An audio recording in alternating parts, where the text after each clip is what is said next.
Hey guys, so as some of you may or may not know, over the weekend Ricardo Medina Jr. was arrested for murder.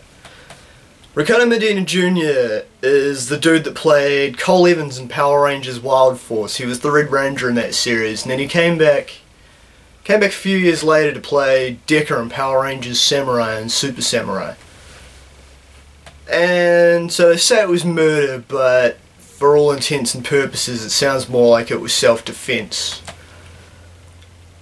You see, Ricardo apparently got into a fight with his roommate Joshua Sutter. Sutter then chased Ricardo into his bedroom where Ricardo had gone with his girlfriend. And then Ricardo grabbed a sword, which was the nearest thing to him, and stabbed Sutter in the abdomen once. And Ricardo called the cops, and was then taken in. And apparently bond's been set at $1 million.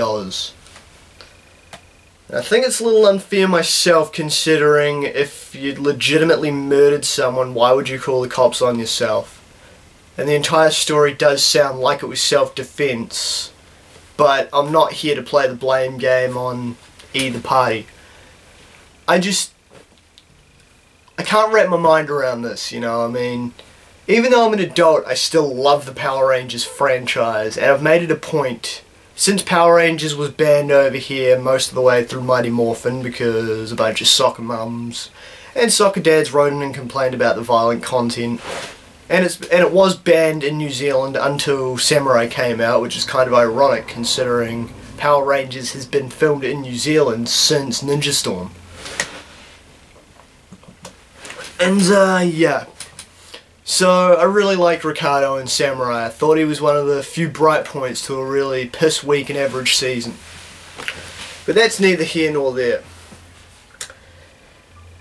What's good to see is that the Power Rangers community, the other actors and whatnot, have been offering their support to Ricardo, which is cool.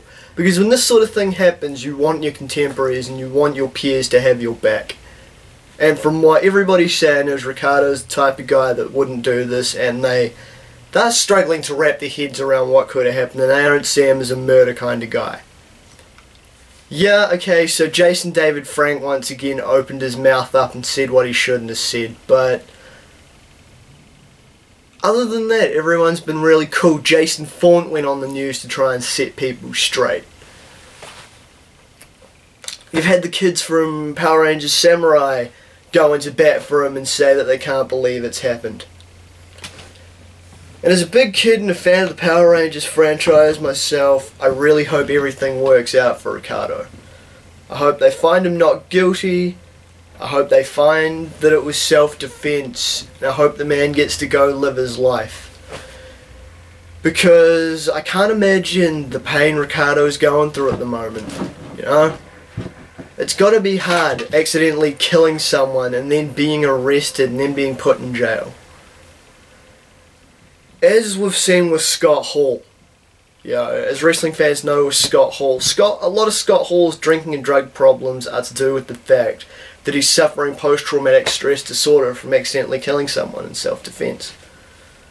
So, yeah, obviously taking someone else's life by accident isn't going to have the most positive effect on your mental stability or in terms of, you know, it's something hard to deal with is what I'm trying to say. I can't find the right word, but obviously things are going to be kind of hard for Ricardo no matter what the outcome is. So all I can do is just say that I hope everything turns out well for Ricardo. And my thoughts are with Ricardo and with the victim's family at this time, because it's a damn shame, and it's probably the last thing I ever thought I'd read, that the Red Wild Force Ranger was arrested of murder, that any of the Power Rangers would be arrested for murder. It's just mind-blowing. I'm Damo Skyfire. Till next time.